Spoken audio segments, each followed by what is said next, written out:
Hello, everybody. Welcome. Hope your APUSH semester is going well. My name is Mr. Caleb Bloggerway. I'm coming to you live from Western Michigan here, and we're here to wrap up your APUSH semester with Fiveable. So hopefully you folks are getting ready for your exam in the next couple of weeks. Perhaps you have a midterm or something like that, or perhaps you just need a little bit of a recap as you're heading into the Christmas holidays and getting ready to review periods 1 through 5. Well, we're here to help, and let's jump ourselves into this thing because we got a lot of ground to cover.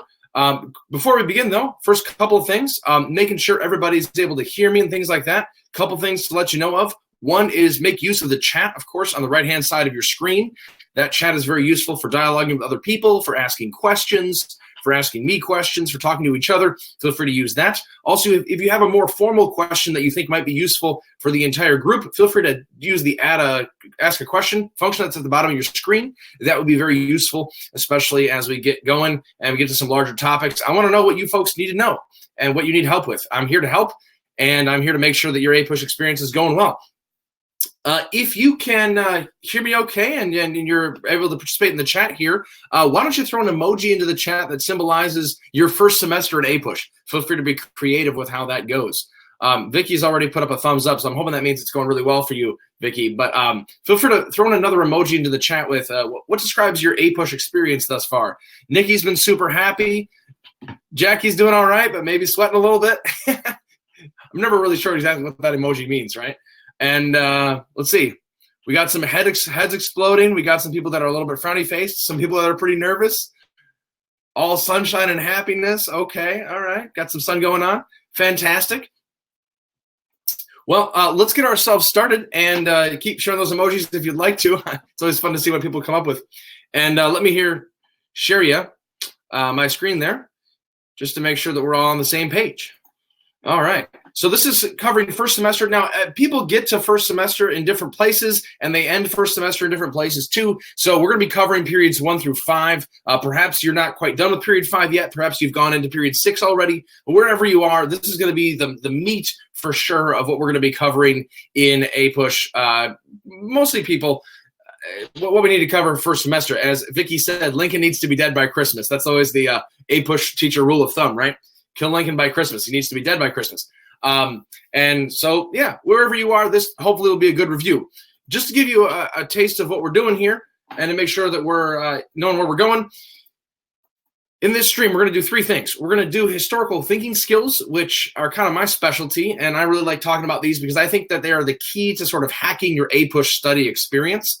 We're going to be talking about the period overviews, of course, and giving you some practice problems. Got some multiple choice questions, a lot of short answer questions, and those can also be expanded to include LEQs and DBQs. We'll get there. And then we're going to talk about some big topics, some themes, and historical thinking skills on the exam. And of course, there's time for questions and answers throughout this. So if you have questions as we go along, again, feel free to use the ask a question function down below. Feel free to throw that into the chat. Either way, you got a bunch of different ways to be able to communicate with me. This works better the more it's dialoguing with you, and it also works better the more that I'm able to help you. So help me help you. Let me know what you need. So let's dive right in. Historical thinking skills in APUSH. Let's go over those. We got these 3 right here. We got the compare contrast, we got cause and effect, and we got change in continuity over time, sometimes known as CCOT.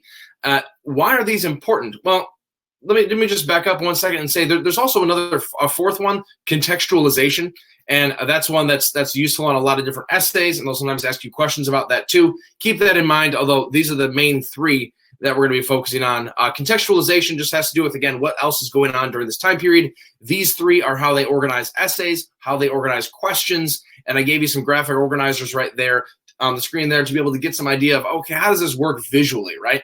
So compare contrast. You got 2 different topics. There might be some overlap, but there's also some differences. Keep those in mind. Causation is both causes and effects. Change in continuity over time. As this particular time period goes on, what stays the same, what's different. And you can see right there, we got ourselves 2 different timelines going on at the same time. That'll help you sort of contextualize that a bit better. Let's talk about what this means, though, because beyond graphic organizers, I wanted to give you some other things that could potentially be useful. If you're talking about contextualization, you might see keywords like explain, evaluate, time and history, connect this to, something like that. And you want to ask yourself what's going on during this time period, what are the circumstances in which the document was written, how does this affect the content, et cetera, et cetera. If you're talking about causation, they might ask you to compare, analyze, distinguish, correlate, cause, effect, identify, evaluate. Some of these terms are in common with the other ones too, but if you see compare or distinguish or something like that, you know it's going to be causation. You might ask yourself, how did this happen? Why did this happen? Did this cause something else? Does it happen as a result of something else? Those are the kind of questions you want to ask yourself as you're studying, because it might help you narrow down what you're studying, and then it also helps to know what they're asking you in some of these questions that you might see on your exam. Changing continuity over time. This might talk about changing, stayed the same, analyze, evaluate, connect, see patterns, things like that. And you want to ask yourself, again, on a timeline, are things changing? Are they staying the same? What does it look like? And then finally, comparison. This one I feel like is the most straightforward, right? One of these things is not like the other. Compare, contrast, explain, evaluate, multiple. There might be multiple questions per question. So you might want to explain that a little bit. And then you also want to be thinking about what are the similarities, what are the differences. There are multiple comparisons, there are multiple causations. It can all work in a variety of different ways. But if you keep these four in your mind, I feel like this really helps you to be able to get inside the test makers' heads and to also be able to do your studying a bit better. Let me give you a couple examples here. If we're talking about the Revolutionary War, this is period 3. We're going to get to this more later. But if you talk about the period 3, you could see a nice comparison between the loyalists and the patriots, right? Those that supported Great Britain's hold over the United States, known as loyalists, or the American colonies, shouldn't call them the United States yet, right? And then the patriots. And the Patriots, not the New England football team, although they're named after these people, those are people that do not appreciate England ruling over the colonies. And so you got a comparison. Do they both share some stuff? Sure. Actually, this would be a good chance for me to ask you a question and for you to participate a little bit here. If we're doing some comparison here, we know loyalists like Great Britain, patriots don't as much, but what do they have in common? I don't know for you, but for my students and for myself, I always find that the comparison part is a little bit easier when you're contrasting rather than what you're talking about, what they have in common. What do loyalists and patriots both have in common? What could we possibly use there? Go ahead and throw that in the chat if you think you have an answer. So again, loyalists are more likely to move to Canada after the American Revolution because things don't go so well for them. They are most likely to be loyal to the crown. They might not be protesting out there doing the whole Stamp Act business. Got to have some peach tea while you think about the Revolutionary War, right? Let's see. Madison was saying they're both living in the same colonies. They both want the best for their country. Absolutely, absolutely. If you want to get even more specific, you could probably talk about what motivates them. Vicky's talking about they're both British citizens. Absolutely. And that's actually getting us really close to a nice common thing. Both people from all walks of life. Yeah, they cut across economic, social barriers. I like this so far. Yeah. One of the things to keep in mind that's a little bit important that people often forget is that both loyalists and patriots are motivated by Enlightenment thinking, right? John Locke, social contract, the rights of Englishmen. These are people that say, hey, we have some rights. We need them. We deserve them. And the patriots think that means they need to throw off the yoke of Great Britain. The loyalists say, no, this just means we need to protest and then get King George to be able to give us more of our rights. Something like that. But yeah, a lot of comparisons there. You folks are doing a good job. Nice. Another way you could look at the Revolutionary War is with causes and effects. Just to give you 2 quick examples, right? The end of salutary neglect helps cause the Revolutionary War. This is when England decides they're not just going to not enforce their taxes anymore in the American colonies. And then an effect might be republicanism, this new idea of American government. What does that look like? That might be an effect. Remember, if you do both of those, you're setting yourselves up for really nice complexity on the long essay question, the LEQ, as well as the DBQ. So that might be fairly important. That's just one way to look at it. And then if we look at the changing continuity over time in the Revolutionary War, here's a way to visualize a timeline going from the 1763. Hey, by the way, why do I have 1763 on there? What's that date? A lot of important stuff happens in 1763. Go ahead and drop in the chat. What are some of those big events that happened in 1763? Vicky's been watching some Adam Norris videos. Fantastic. We got ourselves PEEP, Proclamation of 1763, end of the French and Indian War, end of salutary neglect, and Pontiac's Rebellion. There you go. Nice work. So end of salutary neglect, 7 Years' War, Pontiac's Rebellion, and the proclamation line. That's a big date. And then we go all the way to 1776. That's when that Declaration of Independence happens. But what happens in between? Well, we'll get there a little bit more when we talk about period 3 more in depth in just a little bit. But obviously, the colonist sentiment is going to change, right? There's something happening in 1763 that says, hey, we're all against the French and the Indians, and we're still British subjects. And by 1776, a good chunk of British citizens in North America say, we want to be independent. That's definitely a change. And yet, throughout the entire time period, there are still loyalists. That's a bit of a continuity, something that continues. Right? So just another way to think about this. So one more thing to think about when it comes to historical thinking skills is the themes and looking for patterns. So you look for long duration events, similar events, following threads throughout history. Some of you might use bagpipe or magpies as a way to remember some APUSH themes. Either way, it's a good idea to look at large, big topics like this that might help you identify, okay, what might maybe be comparing? For example, take the P in magpies, politics and power. If you see political systems, chances are pretty good there's people that agree and disagree. We used loyalists and patriots earlier, but one could easily talk about federalists, anti-federalists, federalists and Democratic Republicans and Whigs, Democrats, Whigs, Democrats, Republicans. We're going to get there in a little bit, but my goodness, if you see political parties, there are people that don't agree with those. Make that a comparison.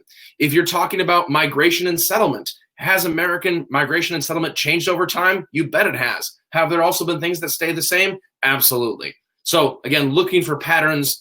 You don't have to memorize any of these necessarily, but they're not bad. They're pretty helpful, especially when you can use them to categorize different parts of your thesis, perhaps in your essays. Just an idea. So let's jump into the content, but before we do, any questions that you have so far? Historical thinking skills, feeling okay on that? We've done that before, perhaps in our classes, or at least that makes a lot of sense given what we just talked about. Want to make sure we don't have any lingering, burning questions that need to be addressed first. Otherwise, let's jump into the content. Again, feel free to ask the question, put it in the chat, something like that as we go along. Otherwise, let's jump into period one. Period one, one of the things I always tell my students is you need to know dates in APUSH, not because you need to memorize dates for the sake of memorizing dates, but because, my goodness, the chronology is so important. If you don't know what caused what, you're going to get really messed up. And if you don't know which came first, you're not going to know what was the cause, what was the effect. And there are a bunch of dates you potentially could memorize. But, excuse me, if you haven't memorized any dates so far, the minimum I would say is for sure know your period beginnings and ends. So 1491 and 1607. Symbolic sometimes and fairly important for getting a sense of chronology. Every year, the AP reading chief reader report says students don't know chronology. And so we're going to try to hammer this into you because it is really important for being able to write good essays. And those essays are often constrained by dates, right? So you need to figure out, well, what can I write about? What can I write about? What's in the time period? What's not? So period one, help us out. 1491 is symbolically the year before Columbus, so Native Americans and pre-Columbian societies. What about 1607? Bonus points, utterly worthless bonus points, but bonus points all the same for the first person to be able to put that into the chat. 1607? Chai's got it. Jamestown. Jamestown, the first permanent English settlement in North America, right? And that's pretty important. So period one, some quick highlights. Remember, this is not a huge section of the overall AP exam in May. However, it's probably still pretty important for your exam here because it's only first semester. So I'm going to give you a top three for each period, and then we're going to talk through those three and kind of branch off from them a little bit. And if you have some questions about that, again, feel free to ask those as we go. So one of the things to be aware of is Native American diversity, the Colombian exchange, and colonial comparison. So Native Americans, you need to be aware that they interacted with their environment, and they did so in different ways. It's handy to have a tribe or two in your back pocket, especially if those tribes become important later. So I would know the Cherokee, the Creek, the ones that will eventually become the 5 civilized tribes, right, that get moved by President Andrew Jackson. You might want to know the Sioux. Those are going to become important on the Great Plains. The Iroquois and the Algonquin because of their alliances with the British and the French, respectively, during period 2 and 3. So knowing some of those would be good, and then knowing how they adapt to their environment. Now, some of these pictures, upper right-hand corner, that's a picture of a Native American on horseback shooting some bison. Now, a couple things to note. One, where does that horse come from? Because there weren't any horses in America in 1491. Jasleen got it? Absolutely. It comes from the Spanish. So the horse is a very important part, and it's a little bit of my transition now between the Native Americans and the Colombian exchange. Native Americans adapt in different ways. Sure, the people in the Great Plains were migratory. They were nomadic. They were pastoralists. They would sometimes hunt buffalo on foot and drive them off cliffs and things like that, but they did not have horses until Spain arrives.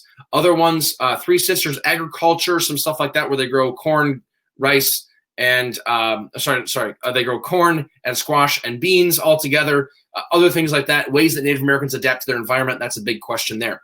The Colombian exchange, what comes over? That's the map just below the one with the horse right here. Colombian exchange, remember, you need to know the effects of the Colombian exchange on both sides of the Atlantic Ocean. So mostly, you're going to see positive effects in the old world with the exception of perhaps syphilis. Otherwise, a ton of new foods enter the old world system. Europe grows, Asia grows, even Africa grows. Their population continues to go up because of the new crops they get from the Americas, including things like squash and pumpkins, and of course, the most famous one, potatoes. So that's a big deal. And then the Europeans bring over a bunch of different stuff, including cattle, horses, pigs, and unfortunately, lots and lots of diseases. So those of you that took AP World, you probably have heard of this as called the Great Dying, right? So the Colombian exchange results in a whole bunch of Native Americans dying off, and then that results in the need, so-called, right, for African slaves to be able to replace the native labor that the Europeans were hoping to exploit. Period one only goes up to Jamestown. It doesn't actually include Jamestown and the subsequent later English colonization. So when we talk about colonial comparison, there's a little bit of exploration involved. There's a little bit of the French and the British and the Dutch and maybe the Swedes, but for the most part, this is talking about the Spanish. And so go ahead and drop in the chat. What do you know about the Spanish colonial system in the New World? What are some vocab words that you might associate with the Spanish in the New World? Jasleen's talking about the caste system. Fantastic. Yep. Encomienda system. Vicky's talking about different kinds of castes, mestizo, mulattoes, right? One of the, excellent, you folks are great. One of the important things to know is that Spain intermarries with the natives, right? Because they come over largely as single men, the conquistadores. There's the repartimiento system. There's the encomienda system. These are all really important terms that you should be familiar with. Encomienda describes the labor systems that occur, right? Catholicism, yes, there's the 3 G's, right? Gold, God, and glory. They are interested in finding wealth. They are interested in converting natives to Catholicism because this is happening around the same time that Spain is doing the Reconquista and kicking the Moors out of Spain. And then they're also interested in glory. They just want to show off and be really cool. So be aware of some colonial comparison. Mostly it's focusing on Spain in period one. If you're seeing things happening in the 1500s, again, chances are pretty good it's Spanish if it's Europeans. So be aware of how they interact with Native Americans, how Native Americans interact back, how they trade, how they interact, how they intermarry. The caste system and Encomienda system would be fantastic examples. Things like the Pueblo Revolt will happen later in period 2, but still some pretty good concrete examples. All right, now time for some period 1 practice questions. Here's one for you. We got ourselves an excerpt by Bartolomé de las Casas, a priest and historian, a short account of the destruction of the Indies, published in 1542. And we got a question that goes with it. So before we read the question, let's read the excerpt. I'll just read it out loud and you can read along with me. He says, "They are innocent and pure in mind and have a lively intelligence, all of which makes them particularly receptive to learning and understanding the truths of the Christian faith. These would be the most blessed people on earth if only they were given the chance to convert to Christianity. It was upon these gentle lambs that from the very first day the Spanish fell like ravening wolves upon the fold, or like tigers and savage lions who have not eaten meat for days." So if this was on a DBQ, we might ask you to hip this, right? Talk about the historical context, intended audience, purpose, point of view. But this is a multiple choice question, and here's your question for you. Which of the following groups would most likely have opposed the position of de las Casas as expressed in the excerpt above? Go ahead and drop in the chat the letter that you think is the correct answer. Is it A, Catholic priests in the Americas, B, Native Americans in the Americas, C, Spanish landowners in the Americas, D, English nobles thinking of investing in the Americas? Let's see, I'm seeing B, A, C, B, A, C, C. Seem to be a little bit split so far. We're not entirely sure. Okay. Well, it sounds like we could have a good discussion about this then. So again, what is the position of De las Casas? You might know this because you studied De las Casas already. Otherwise, you might need to read through the excerpt one more time. Sometimes the excerpts are really helpful. Sometimes they're necessary. Sometimes they're just useless. In this case, it's a helpful one. De las Casas says, hey, we'd love to have them understand the Christian faith. These natives, they are nice people. They're innocent. He's kind of talking down to them a little bit, but he's saying, look, we need to help them out and not enslave them. We need to let them not get attacked by the Spanish. I mean, look at that second paragraph. It was upon these gentle lambs that the Spanish fell like wolves. I mean, that's not a complimentary thing toward the Spanish, right? So the people who would oppose De las Casas, oppose them, might be people who don't see the Spanish as being bad, who don't see the Spanish enslaving and taking advantage of the natives as bad. So Catholic priests in the Americas, would they agree with De las Casas, and especially in that first paragraph, that we should convert people? Yes, they would agree. And remember, the question is asking for opposition. So it can't be A. Letter B, Native Americans in the Americans. Would Native Americans agree that they should not be attacked? Yeah, they wouldn't necessarily agree with the whole, like, hey, they should be converted to Catholicism, but they would certainly agree with this sentence that the Spanish are attacking them way too much. Spanish landowners in the Americas. Would Spanish landowners in the Americas, which, by the way, when you hear that, think encomienda, would they disagree that we need to convert all the natives and then like treat them really nicely because we shouldn't exploit them? That's kind of the whole point of the encomienda system, right? Is to convert them, but also exploit them. And it's really not good. English nobles, they would probably agree with De las Casas because they would hate the Spanish too. And De las Casas is kind of throwing some shade at the Spanish in this excerpt. So the answer is C, as some of us came up with at the end there. Again, sometimes we'll come up with questions where it's like, well, it kind of seems like it could be either one. Choose what you find to be the best answer. And remember, psychologically speaking, the best answer is usually your first one. Don't second guess yourself too much. Another one, so the answer was C. Nice job. Next one. The situation De las Casas describes resulted in which of the following? So Spanish exploitation of natives results in which of the following? A, the development of the transatlantic slave trade. B, an intolerance of intermarriage by Spanish colonists. C, a decreased interest in Indian conversions. Or D, a decrease in the volume of the Colombian exchange trade. What do you think? Go ahead and drop your answer in the chat there. See, I'm seeing some A, seeing some B.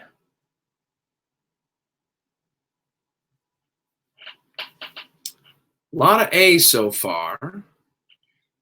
Keep in mind, again, if all the natives are getting exploited by the Spanish, like it says in this second paragraph right here, then there might be a lack of labor, which might lead us to need, as the Spanish might say, African slaves. So indeed, the answer is A. There we go. Nice job, Nikki. After I just told you not to second guess yourself, you second guessed yourself and you got it right. I'm so proud of you. Nice job. Remember, again, as the natives die out and the Spanish are looking for more labor, especially for their mines, think Potosi, think silver trade. They need people for their encomiendas, and this is labor-intensive cash crop type stuff. Sugar in the Caribbean, they turn to Africans for their slavery needs.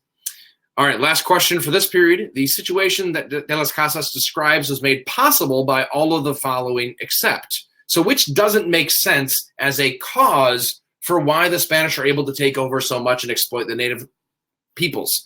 A, the use of new sailing technologies. B, the desire of Spanish monarchs for gold. C, the desire of Spanish monarchs for converts to Catholicism. D, the development of the caste system. What does not lead to the Spanish coming over to the Americas and exploiting the natives? It's a little bit of a cause and effect question, as you can see here. I'm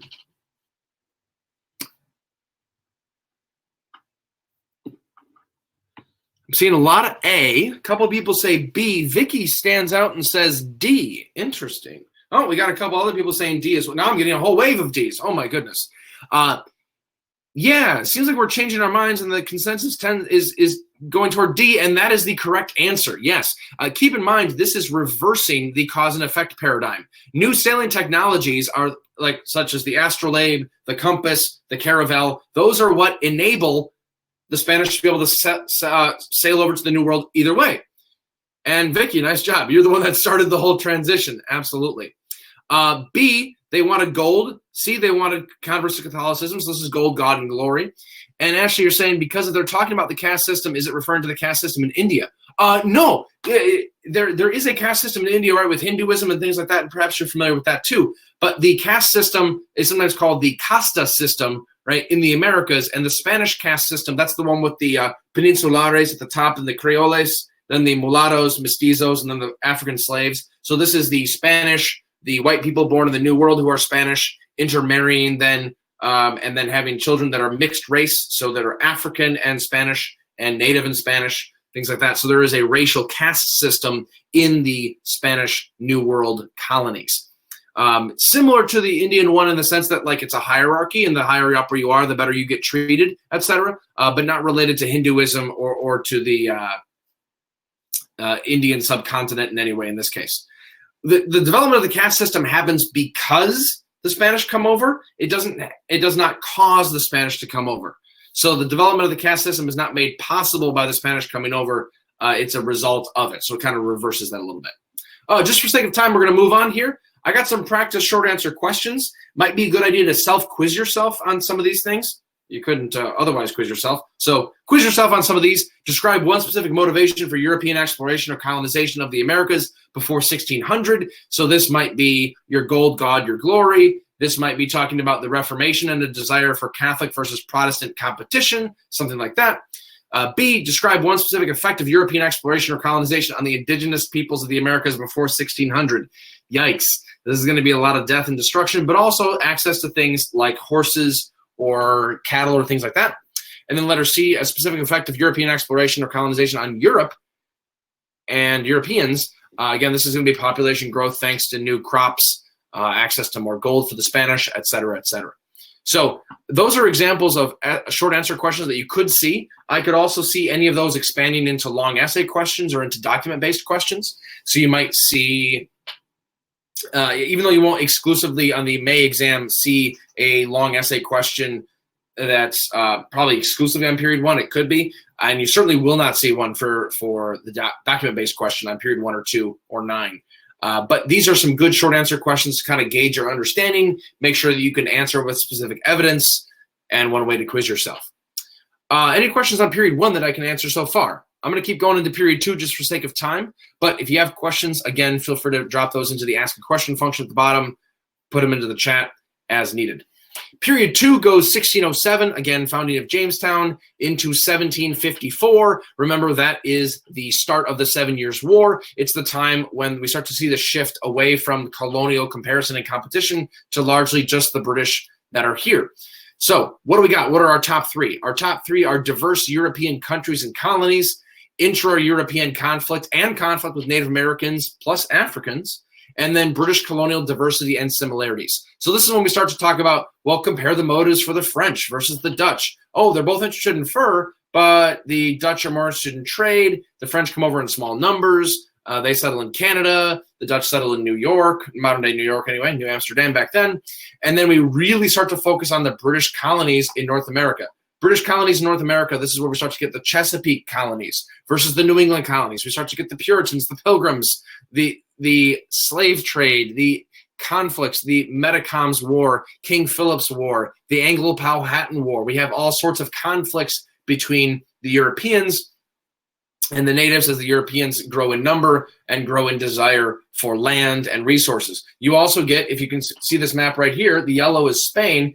You're also going to get the Spanish over here dealing with the Pueblo Revolt in the 1680s and or 1660s, excuse me. You're also going to see things like Bacon's Rebellion happening in 1676. You're going to see that mean a transition away from indentured servitude toward more black chattel slavery in the British North American colonies. So this is going to be a pivotal period for talking about interactions between the 3 different ethnicities and races that are going on in North America largely.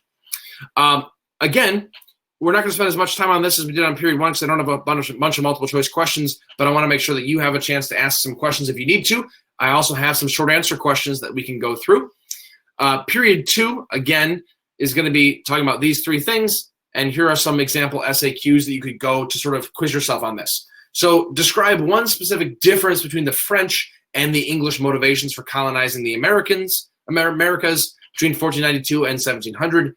Letter B, describe one specific difference between the economies of the British North American colonies in New England and those in the Chesapeake region between 1607 and 1750. And then C, briefly describe one specific way labor systems evolved in North America from 1600 to 1750. Let's do letter B a second. So letter B, what was a difference between the economies of the British North American colonies in New England and the British North American colonies in the Chesapeake region? Obviously, they share a lot of things in common, right? They're both involved in mercantilism. They're both involved in the triangle trade. They're both involved in trade with England. They're both subject to English law. They want their rights as Englishmen. And yet, what are some differences in the economy? Throw that in the chat once you think you got something. New England is mostly families. The Chesapeake region is mostly, or not mostly, but a lot more single men. Chesapeake had tobacco. England did not. Yes, Chesapeake is farming, tobacco, labor-intensive cash crops. Chesapeake colonies have more agriculture. The South has plantations. Yes, absolutely. And keep in mind the reason for that, right? The Chesapeake colonies are further south. Their soil is better. It's less rocky. The growing season is longer. You can even sometimes grow 2 seasons.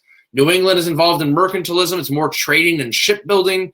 Whereas, yeah, trade goods, Chesapeake's more focused on tobacco. New England does manufactured goods. Yes, good stuff. A lot of lumber, a lot of rope making, etc. Yeah, so when you talk about the economies there, you want to be thinking about what they're making, what they're producing, and give examples if you can. New England had more families. Absolutely. Thank you, Samara. And Chesapeake is going to have more single men. Now, of course, you want to tie that back into the economies, right? So you want to talk about how New England farms are family farms. They're subsistence plus farming. They're not large plantations doing labor-intensive cash crops like tobacco and then eventually cotton. We're going to have indigo, rice, et cetera, et cetera. Sounds great. Then letter C. Briefly describe one specific way labor systems evolved in North America from 1600 to 1750. Let's go ahead and throw something in the chat about that. Labor systems evolving in North America. Labor systems can be voluntary. They can also be involuntary. I'll leave that to you to decide, but there's a variety of options. Now remember, it's evolving, so this is a causation question, or almost like a CCOT question, right? How is it changing over time? The Atlantic slave trade becomes a big thing. It grows. Reliance on slave labor, indentured servants become less and less. The encomienda moves to African slaves from using native labor. Absolutely. Indentured servants shifts because of Bacon's Rebellion. Excellent. Indentured servants from those too poor to provide their own tickets. Yes. Yeah, they tried to use Native Americans at first, and then it starts to shift more toward African slavery. Excellent, excellent. Not that stuff was excellent, but just you have excellent answers. Yeah, about a rather sad time in U.S. history here. Okay, that's period 2. Let's keep trucking. Again, if you have more questions, feel free to ask them as we go. Period 3. We got ourselves a huge chunk of stuff that happens in period 3. Every period tends to get more dense as we go, with the possible exception of period 6. But period 3, a lot of stuff happens. 1754 to 1800, 1754 being the start of the 7 Years' War, and 1800 being the election of Thomas Jefferson. So we have all the way from, hey, we just are needing to fight the French and the Indians as British subjects, to we have our own country and we're electing our 3rd president and the first peaceful transfer of power. That's a big deal. So your top 3 for period 3. British colonial tensions and the Revolutionary War. What's the road to the revolution? Anyone pick up on what that image is to the right? That picture right over here. What is this? Then we have the U.S. Constitution and government. So we need to set up the government. This is the Constitutional Convention. This is all different kinds of compromises. Hey, we got it. Yeah, Boston Tea Party. Good job, everybody. Yeah, dumping tea into the harbor. Boston Tea Party. We got all kinds of events that happen here. You don't have to memorize every single one of them. Know some of the big ones. Know the Tea Act. Know the Stamp Act. Know the Stamp Act happens in 1765. It gives you a nice timeline there. But especially between that and 1775, a decade later, when we have Lexington and Concord. There are a ton of events that lead to the American Revolution. You should know that the United States wins the American Revolution because of French assistance, because of colonial persistence, women helping out, right? But also that there are a couple battles. Saratoga maybe convinces the French to help us out. Yorktown is when Cornwallis surrenders. But largely we're concerned with causes and effects of the Revolutionary War, not so much exactly how it gets fought all the time. So the British colonial tensions, a lot of stuff happening there. And then the U.S. Constitution and government. Remember, there's a nice comparison here perhaps between the Articles of Confederation and the U.S. Constitution. This is not AP Gov. This is not AP government at all, but this is, well, you need to know some basics about U.S. constitutional systems and our government if you're going to be able to talk about what happens later in American history. You can't understand the impeachment of Andrew Johnson. You can't understand people complaining about Andrew Jackson. You can't understand the transfer of power if you don't understand how our government works just a little bit, right? So be aware of things like the Great Compromise in the U.S. Constitution, the Connecticut Plan, right, versus the New Jersey and Virginia Plan. We have the Senate, we have the House, we have the checks and balances, we have the judiciary. Be aware of the compromises that happened there between North and South, between big states and small states. And then as we get into this migration and trade, as the United States begins to grow, you should be aware that it comes into conflict with other people in the Americas, namely Native Americans. Think Treaty of Fort Stanwix, Treaty of Grenville.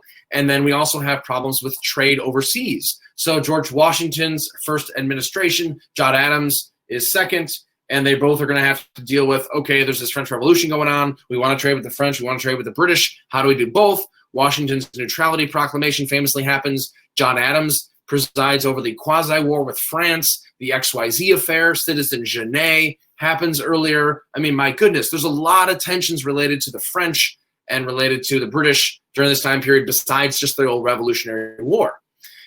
Then you need to know about some of the early stuff that happens in the American governmental system. So think Jefferson versus Hamilton. This would be, for those of you that are fans of Hamilton, these are the cabinet rap battles, right? So we start to see Hamilton's financial plan. We start to see Washington's farewell address, his proclamation of neutrality, again, some rather big deals. And then in 1800, we have the transition because John Adams is not reelected thanks to, here's our question for you for this period.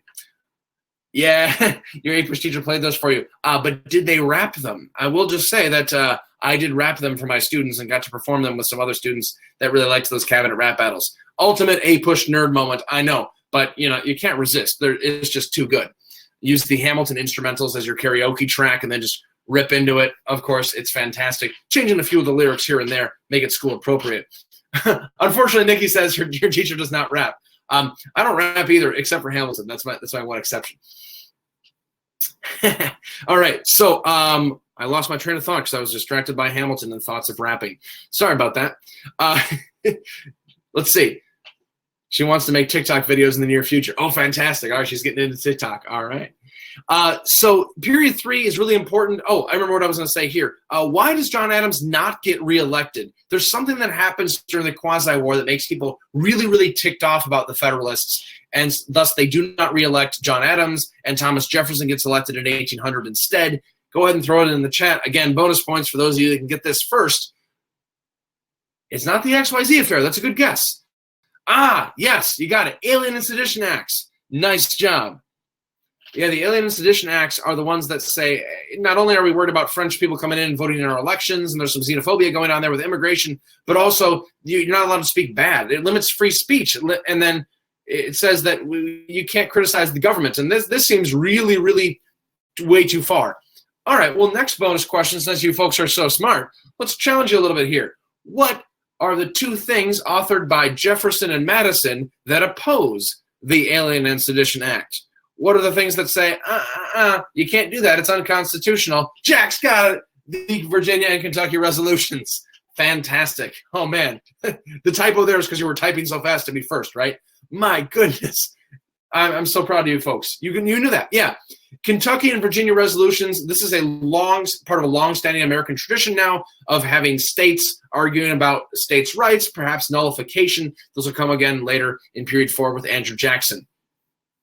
So yeah, a lot of stuff happening in period 3, a lot of events leading up to the Revolutionary War. You should know about the U.S. Constitution and the first 2 American presidents, Washington and Adams. All right. Practice questions. Letter A. Briefly describe one specific reason for increased tension between Great Britain and the British North American colonies between 1760 and 1776. Let's go ahead and throw some stuff in the chat.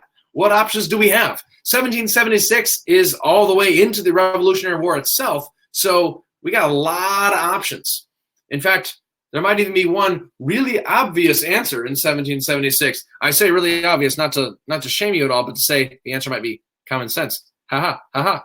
Let's see. We got the Boston Tea Party, French and Indian War, Stamp Act, Declaration of Independence, end of solitary neglect. Stephen just says all the acts. Fantastic. Intolerable acts. Not allowing the colonists to have representation in the British Parliament. No taxation without representation. Absolutely. Parliament kicked a representative that was nominated by the colonies out. They won't let us have representation, right? The tax revolt, just taxes, period. Absolutely. The Tea Act, the Townsend Acts, the Intolerable Acts. Absolutely. Anna, I do not have a PDF of the slides that you can edit right now. However, if you are able to access the replay later, we always post the replay with the slides, so you would be able to annotate it then if you need to. But yeah, good idea there. Let's see. Maybe I can post a. Let me think about that. See what we can do here.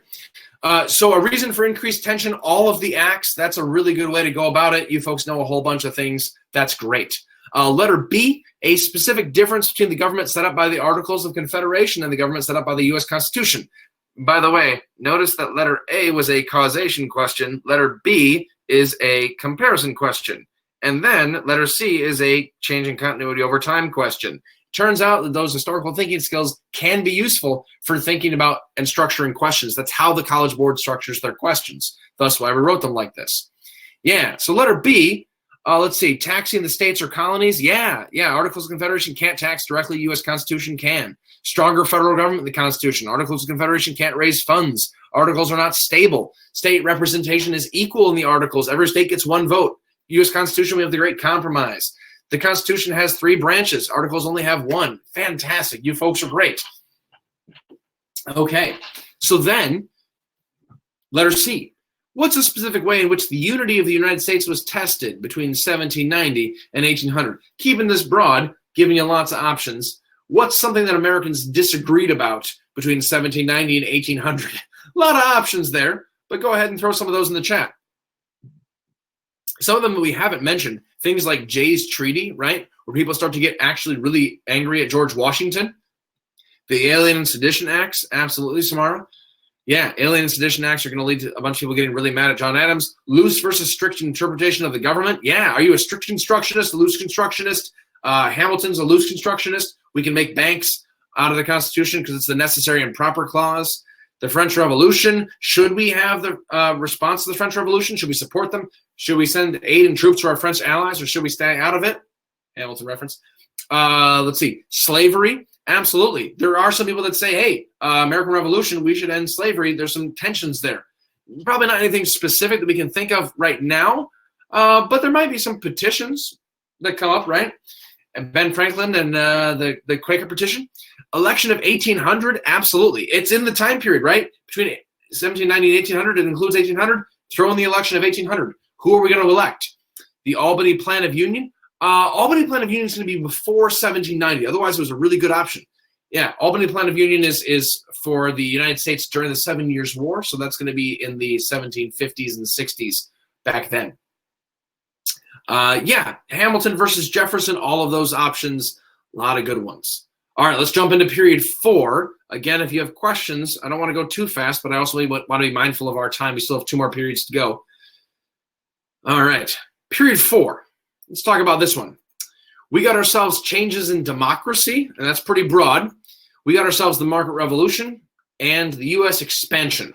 So in order to tackle those, let's talk about this a bit more. We have that gentleman with the silver hair over on the right-hand side. That would be Andrew Jackson. He's sort of a representation of changes in democracy. So this is when we move from the first-party system to the second-party system. Please be aware of things like the Hartford Convention at the end of the War of 1812 when, the Federalists kind of shoot themselves in the foot, and then they go away for a while. We have the era of good feelings, and then we start to have the Whigs versus the Democrats. As Vicky's saying, by the time of Andrew Jackson, we have the common man. So there's fewer property restrictions on voting.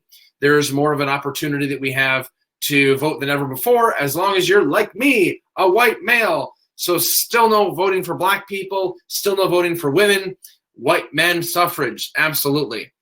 Sorry, Vicky, we'll get to you. And nice job. We also have changes in democracy. Think like the Second Great Awakening, which leads to all the antebellum reform movements. Antebellum reform movements are democracy. They are governmental things. So women, are they involved in politics? Yeah, they're not voting. And even if you're not talking about Republican motherhood, which happens earlier, or during this time period, the cult of domesticity, you're having women getting involved in a lot of these antebellum reform movements, and that counts. Yeah, there's the Trail of Tears. There's Andrew Jackson removing the Native Americans. That's part of U.S. expansionism and, unfortunately, changes in democracy. A nice handy acronym to remember Andrew Jackson is WITCH, War on the Bank, Indian Removal, Tariff of Abominations, Common Man, and Hires Friends. Hires Friends is the spoils system. Tariff of Abominations is the nullification crisis. Yeah, fantastic. So you got to know some of those things. His kitchen cabinet. The market revolution, as you'll notice right here, we got ourselves a steamship. So the market revolution involves transportation and communication revolutions. It maybe even starts earlier with like interchangeable parts and the cotton gin, but it certainly involves a lot of cotton, right? Lowell Mills. We start to talk about new inventions like steamboats and telegraph and Eli Whitney, absolutely. We start to see the expansion of information literacy. Literacy expands hugely during this time period, and that means that that's actually connected to changes in democracy. If your constituents can read and if you can mass produce newspapers, well, then suddenly everyone's connected to these parties, and that's why the Whigs and the Democrats become these huge regional parties with more common voters. The Lowell Mills.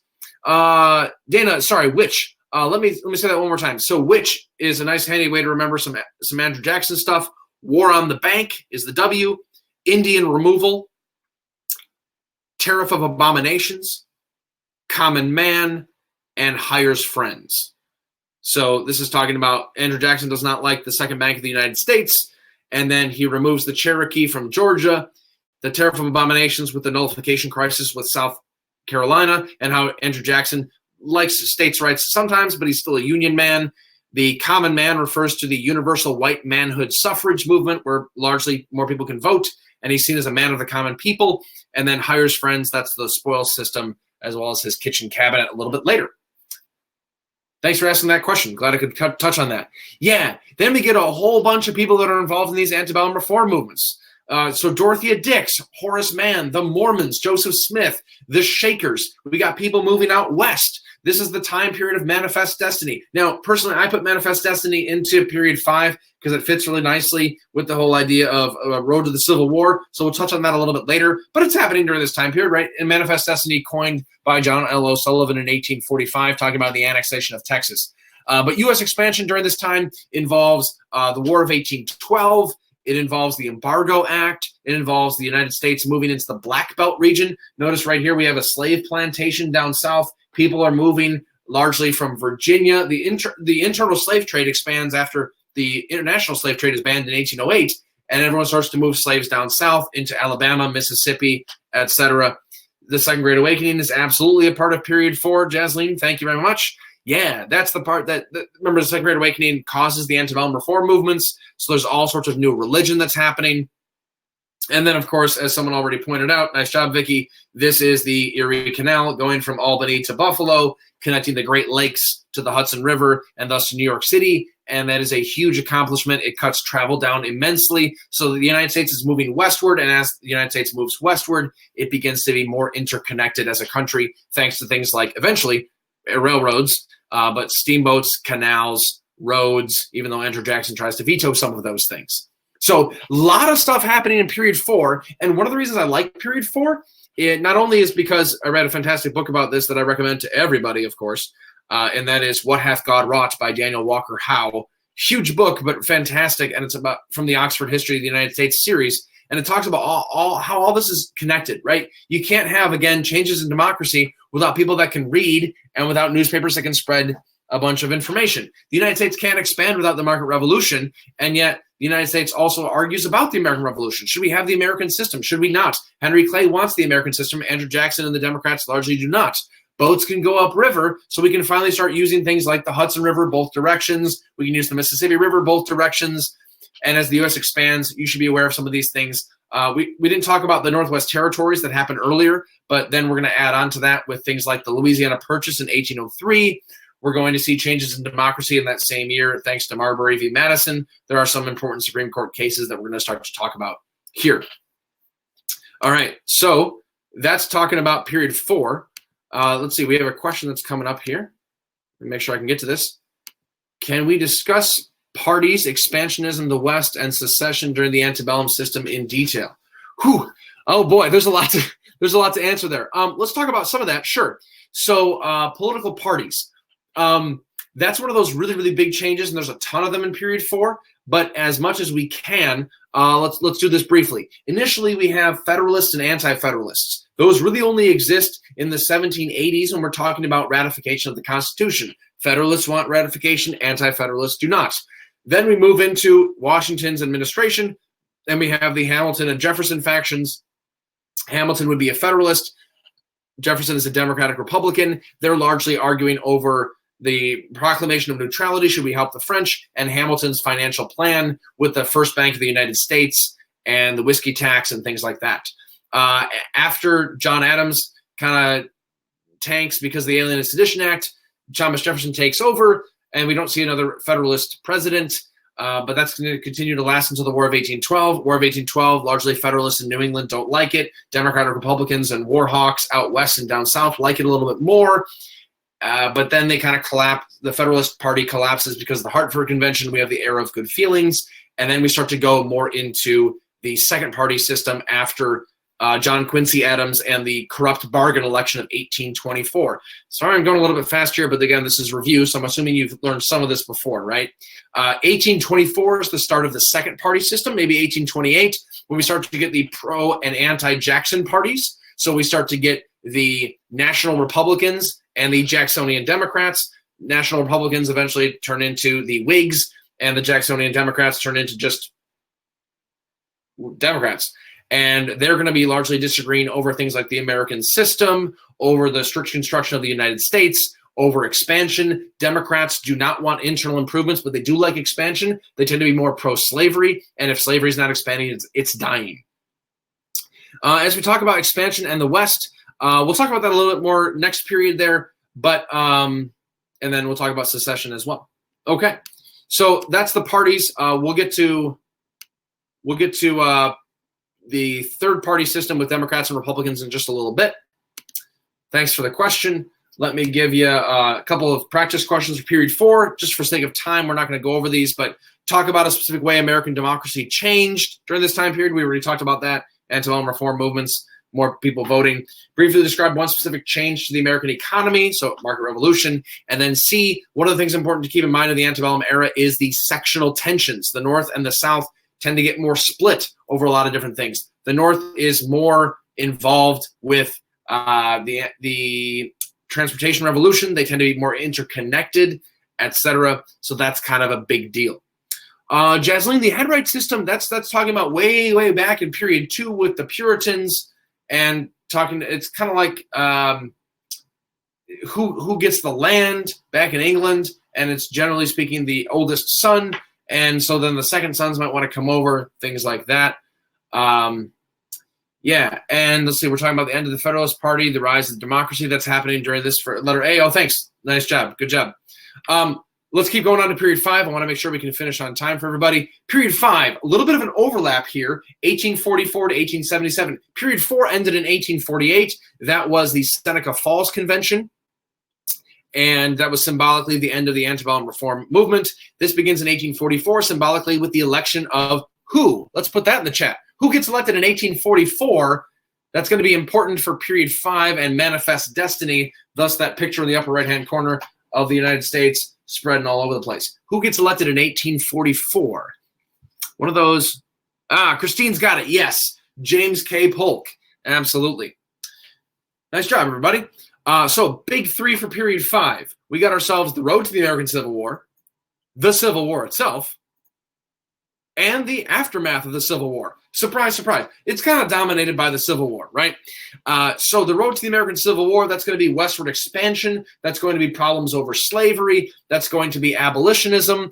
And it's going to be, I can almost guarantee you that on your exam and on the final exam in May, there's going to be questions about westward expansion and slavery. It's the Missouri Compromise. It's the Kansas-Nebraska Act. It's the Compromise of 1850, the Mexican Cession, the Wilmot Proviso, all of those things. Yeah, Wilmot Proviso, yeah. All of those are talking about westward expansion, manifest destiny, Americans bringing civilization and Christianity to the natives and over sea to shining sea, or to be more Pacific, from the Atlantic to the Pacific, across the entire continent. The problem is every time they move west, they have to decide, are the new states going to be free or slave? And there's a constant battle between the North and the South over political power in that regard. So you can see how the Civil War is getting closer and closer and closer. The American Civil War itself, you need to know people like Lincoln, right? And then Johnson and Thaddeus Stevens and Charles Sumner are important during Reconstruction. But for the Civil War, you should know some big stuff like the Turning Point battles and why those are important. Antietam, Gettysburg, Vicksburg, Atlanta. Lincoln runs for re-election.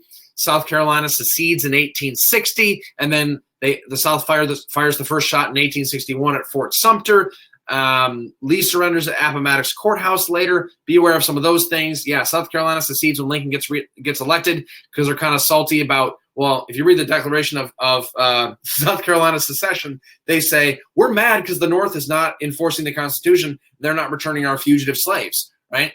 So the Confederacy is founded on this white supremacist idea that they need to have slavery, and they're going to make slavery the foundation of their country, right? See the cornerstone speech and all that stuff.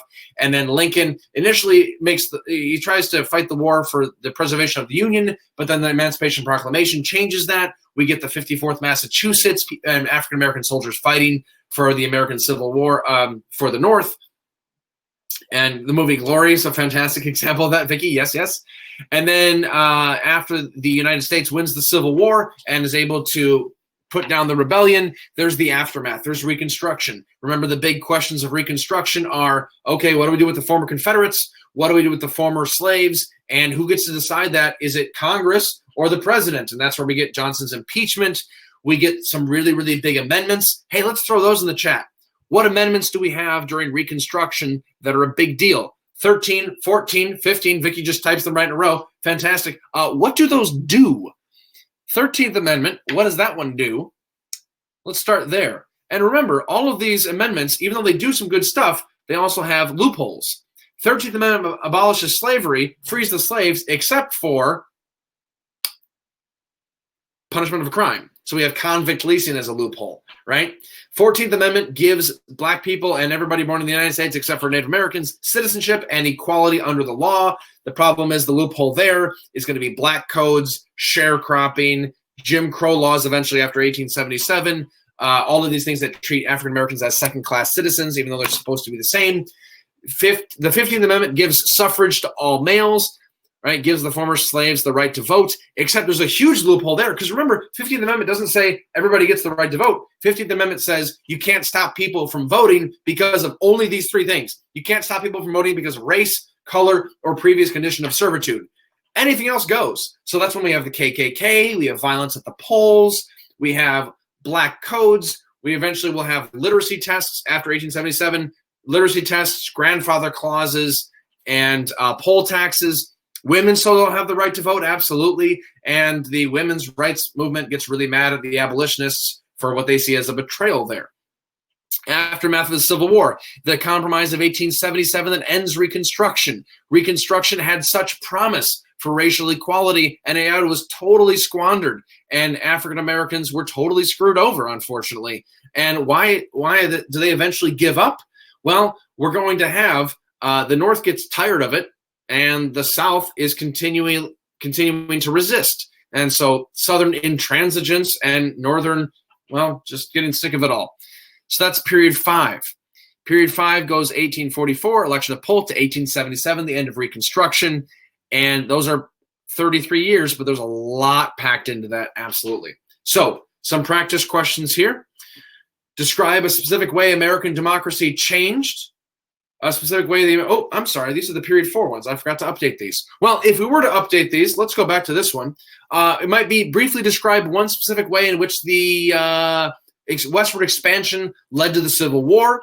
You might ask, briefly describe one specific reason why the North won the Civil War, why the United States was successful.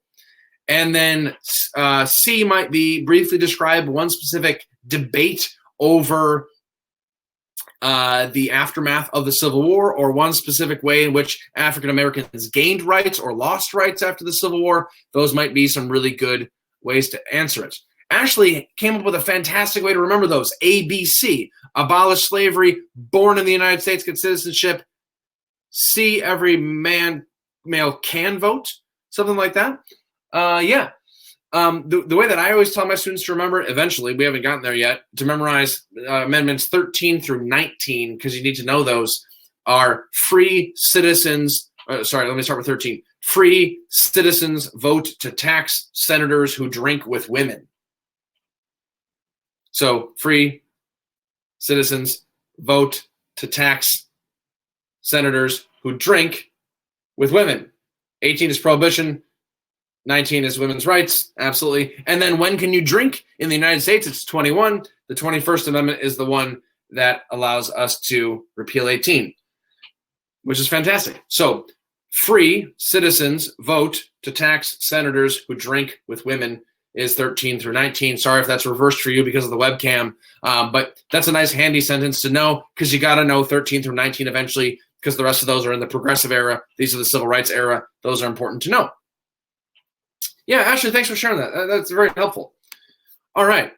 Let me then go into some big topics. We're kind of wrapping up here. We're almost out of time. We're past the hour mark, so thanks for staying if you can a little bit longer, and we'll talk about some big topics and sort of get you off set with your review and some time for questions and answers if you have those. So big topics. As you study, here's kind of a CCOT way of structuring your study. You want to pay attention to some themes and how they change over time. Check this out. Look at political power shifting. Ask questions about political parties, how things change over time. How does the American Revolution happen? Labor system shifts. We talked about that. We talked about slavery, encomienda, indentured servants, right? Economic shifts, the market revolution, the North and the South getting different, the Chesapeake and New England colonies being different, the triangle trade coming out of the Colombian exchange. Those are all good ways to think about your transitions. Cultural beliefs shifting. So whether this be Catholicism coming into Native Americans, whether this be the United States going through the Second Great Awakening with religious changes, culture is going to shift. Regional identities are going to shift. Do people identify as colonists? Do they identify as Virginians? Do they identify as Southerners, Confederates, Northerners, United States? What kind of regional identities do we have? Maybe even political, right? And then lastly, foreign policy shifts. So what sort of problems does the United States deal with? We constantly are trying to maintain our neutrality and being able to trade with other countries. That's a constant problem from the inception of the country in 1790, going all the way until, well, really the end of the War of 1812. Ashley asked a question, what is the 10% plan coming from Lincoln? That's Lincoln's plan for Reconstruction that never really materializes, but it was his idea that if 10% of the voting age male population took a loyalty oath, sorry, not an oilty loaf, but a loyalty oath.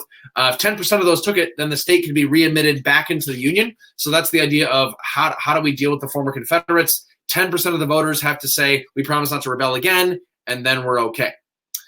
Let's see. You haven't gotten there yet, Vicky. That's okay. Yeah. Remember, as long as Lincoln's dead by Christmas, you should be on track, maybe doing some Reconstruction. So 10% plan is Lincoln's idea. Johnson ups it and then makes it more of an ironclad oath, 50%, some stuff like that. Jaslene's asking about the triangle trade. The triangle trade, remember, Zoe already answered it in the chat. Fantastic. The trade between Africa, Europe, and North America. Absolutely. Yep. So slaves from Africa, raw materials from North America, finished goods from Europe, and it's the triangle trade. By the way, rule of thumb, if you're talking about it in period 1 and it's a little bit more biological, it's Colombian exchange. If you're talking about it in period 2, or you're talking about very intentional trade systems or mercantilism, talk about it as the triangle trade or mercantilism. Yeah. All right. A couple other things. Again, notice the themes. And then let me give you some more examples of potential historical thinking problems. Be aware of comparing and contrasting. Here's a whole bunch of examples of potential compare and contrast, right? So be aware when you see, Zoe, I think they're talking about Lincoln dying in their class because you want to have Lincoln dead by Christmas. Hopefully no one had any students that died in APUSH. It's tough, but it shouldn't kill you, right? Zoe, I appreciate your heart. I'm glad you're concerned about your fellow students. That's wonderful. So compare and contrast, a lot of options for you there. Whenever you see things that happen first or second, or they're different, be aware of those compare and contrast. That would be a good thing to do. There's cause and effect. So whenever you have big events, be able to talk about things that change them and things that cause them, and then what they change as well. So be able to talk about European exploration. Why did that happen? What does it change? Be able to talk about colonial differences. Why are they the way that they are? By the way, you notice how, colonial differences, it seems like that could be a compare contrast, and it is. But you should also be aware of why are the colonies different in the way that they are, right? It depends on who settles there, what the motivations for settlement are. What are the conditions on the ground, literally sometimes in terms of geography and environment. Be able to talk about what causes and effects come from the first, second, or third party systems.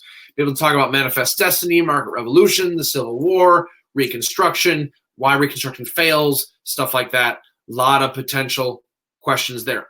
So again, going back to what we mentioned at the beginning of this whole stream here, if we're talking about contextualization, causation, compare, contrast, and CCOT, that's a really great way to make sure that your studying is effective and efficient. You don't just want to be memorizing all of these dates. Make yourself a mind map, make a web, make an outline, and do it in such a way that you can connect things together. If you're just memorizing discrete pieces of information, you're not going to be doing that well because you're going to be overwhelmed and you're not going to be able to prioritize well. Make connections when you study for APUSH. So be able to say, I know about the financial plan for Hamilton, which reminds me of the second bank of the United States under Jackson. Ooh, that probably means that Jackson shares something in common with Jefferson because they both opposed the national bank, even though at different times. And then you start to get into their interpretation of the Constitution. You start getting into the Federalist Party. Start getting into the Federalist Party and how it's similar to the Whigs. And you see, you could follow this forever, right? So be able to make connections as you study. Be able to talk about how everything is related.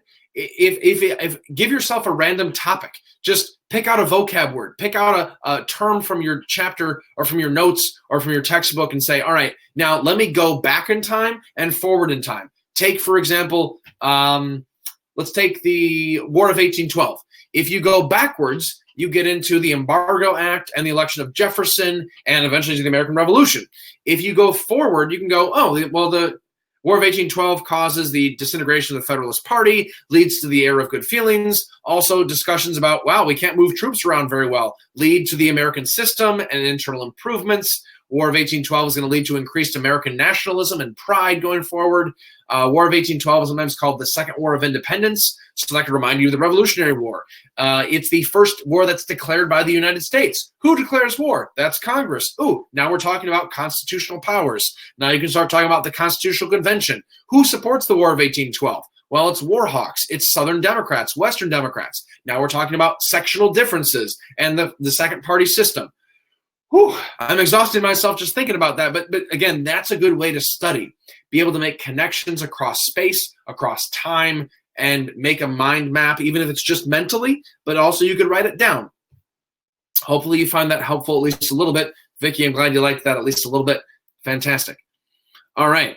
So we're basically wrapped up here. We're out of time. But are there any other burning questions that I can help to address right now? Concerns that you have? Again, I urge you to prioritize your thinking, get a good night's rest, eat a good breakfast, all that good stuff. That is really important. Make sure you're maintaining your stress and managing that well. Want to make sure that we're all okay here. I think you folks are fantastic. I think you've got what it takes. Make sure you take care of what you got. Jasleen asking the era of good feelings. Yeah, era of good feelings is a time during Monroe's presidency. So we're talking primarily in the 1820s here, 1816 to 1824 or so, and it's when the Federalist Party is no longer around. So basically everyone is a Democrat or Democrat or Republican. And although it's called the era of good feelings, it's a bit of a misnomer or a misnamed era because, of course, not everyone gets along on everything. We have 1820, the Missouri Compromise. That's a huge sectional difference between the North and the South over slavery. So the era of good feelings is this time when allegedly everyone was getting along, kind of, and there was only one political party, but there was still underlying a lot of tensions there. Absolutely. Samara, what do you do if your teacher doesn't use the periods? I wouldn't really worry about that too much. The periods, just for me, are useful in terms of organizing chronology. If your teacher doesn't use the periods, then that's okay. Just know the content that you've covered so far, and if that makes sense, if what we did tonight makes sense, you can always look up the College Board's course outline that's available freely for anybody to look up. You can watch the 5-able videos that are organized by period, and that might help. But otherwise, it doesn't really matter if you're organizing them by period or not. You should know some of those big dates, and you should know all the topics we talked about. But in terms of using periods or units or breaking them up, I know plenty of excellent APUSH teachers who use units instead of periods. They don't talk about that a whole lot, and they don't use the same dates. That's fine. But you should still know the same content, right? And then be able to get a sense of chronology in whatever way works best for you. Let's see here. I think we have another question that's coming in. What are my tips for the DBQ and the LEQ? Nikki, that's a great question. For the DBQ and the LEQ, I would say a couple of things. One, please be sure that you plan your essay.